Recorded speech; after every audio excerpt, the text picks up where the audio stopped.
పారదర్శకంగా ఎన్నికలు జరుగుంటే బీజేపీకి 40 సీట్లు మాత్రమే వచ్చేవి. 240 సీట్లు వచ్చేవి కావు. ఎన్నికల కమిషన్ పూర్తిగా రాజీ పడిన సంస్థ. ఇది ఈవీఎంల పనితీరును విమర్శిస్తూ శివసేన నాయకుడు ఆదిత్య ఠాకరే చేసిన హాట్ కామెంట్స్. ఈవీఎంలపై ఆయన ఏకంగా సుప్రీంకోర్టుకు వెళతామని కుండ బద్దలు కొట్టేశారు.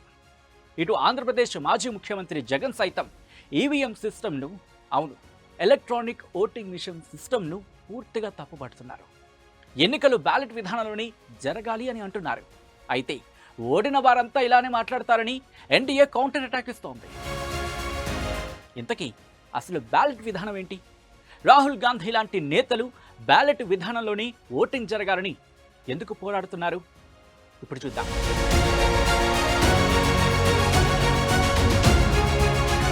ప్రజాస్వామ్యంలో ఓటింగ్ ఈ ప్రక్రియ అన్నిటికంటే ముఖ్యం.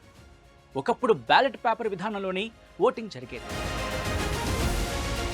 అయితే టెక్నాలజీ అభివృద్ధి చెందుతున్న సమయంలో అనేక దేశాల్లో ఎలక్ట్రానిక్ ఓటింగ్ మెషిన్స్ అంటే ఈవీఎంస్ను ప్రవేశపెట్టారు.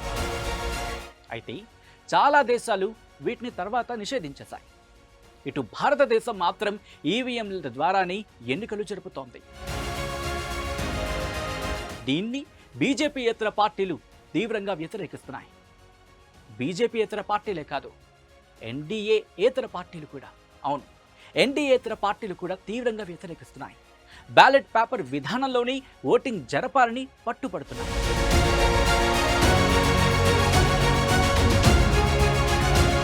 బ్యాలెట్ పత్రాలను చాలా దేశాల్లో శతాబ్దాలుగా ఉపయోగిస్తున్నారు. ప్రపంచవ్యాప్తంగా ఉన్న పోలింగ్ స్టేషన్లలో ఈ పద్ధతే ఎక్కువగా కనిపిస్తూ ఉంటుంది. ఓటర్లు పోలింగ్ స్టేషన్కు రాగానే వారికి ఒక బ్యాలెట్ పేపర్ను అందిస్తారు. ఆ పేపర్లో ఉన్న గుర్తులు, పేర్లు ఆధారంగా ఓటర్లు తమకు నచ్చిన అభ్యర్థికి ఓటేస్తారు. ఆ తర్వాత పేపర్ను ఇలా మడతపెట్టి బ్యాలెట్ బాక్స్లో అలా ఉంచుతారు. వీటిని కౌంటింగ్ రోజు లెక్కిస్తారు.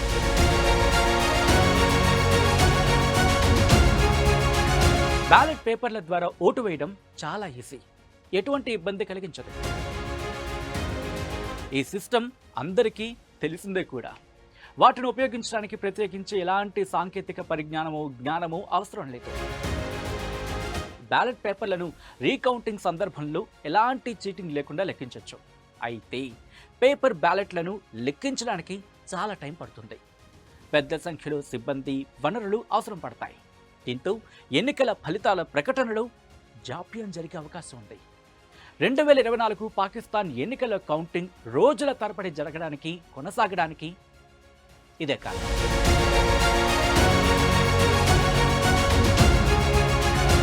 అయితే ఈవీఎంలలో భారీగా టైం సేవ్ అవుతుంది. ఓటింగ్, కౌంటింగ్కు ఎక్కువ టైం పట్టదు. ఓట్లను ఎలక్ట్రానిక్ పద్ధతిలో లెక్కించే ప్రక్రియ కావడంతో ఫలితాలు వేగంగా విడుదలవుతాయి.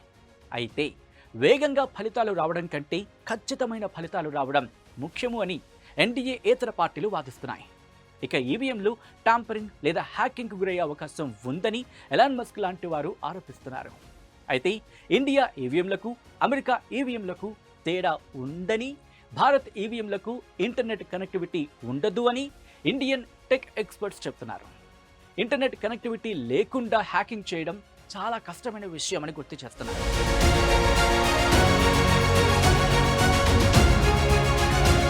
మరోవైపు బ్యాలెట్ పేపర్లలో ఓటింగ్ జరిగిన రోజులను బీజేపీ గుర్తు చేస్తోంది. చాలా వరకు రిగ్గింగ్ జరిగేదని, బ్యాలెట్ బాక్సులు ఎత్తుకు వెళ్లేవారని కమలం పార్టీ నేతలు గుర్తు చేస్తున్నారు. అయితే నాటి రోజుల్లో పర్యవేక్షణ, భద్రత, రవాణా, కమ్యూనికేషన్ వ్యవస్థలు సరిగ్గా లేవు. అందుకే బూత్ క్యాప్చరింగ్ లాంటివి జరుగుతూ ఉండేవి. ఇప్పుడు ఆ పరిస్థితి లేదు. ఎన్నికల అధికారులు, పోలీసులు, ఫ్లయింగ్ స్క్వాడ్ వ్యవస్థలు పటిష్టంగా ఉన్నాయి. పోలింగ్ బూత్లలో ఏం జరుగుతోందో సీసీ కెమెరాల ద్వారా చూడొచ్చు. ఏదైనా చీటింగ్ జరిగితే తక్షణమే జోక్యం చేసుకోవచ్చు. ఇదంతా కాంగ్రెస్తో పాటు బీజేపీయేతర పార్టీలు, ఇన్ఫాక్ట్ ఎన్డీఏతర పార్టీలు వాదిస్తున్నాయి. దీంట్లో కాంగ్రెస్ ఈ వాదనను బలంగా తీసుకువెళ్తోంది.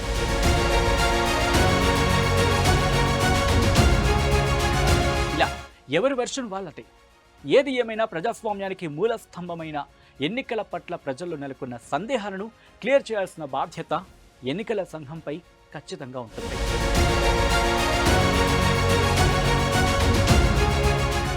మరిన్ని వీడియోస్ కోసం ఛానల్ ని సబ్స్క్రైబ్ చేయండి, లేటెస్ట్ అప్డేట్స్ కోసం వాట్సాప్ ఛానల్ ని ఫాలో చేయండి అండ్ లింక్ డిస్క్రిప్షన్ లో ఉంది.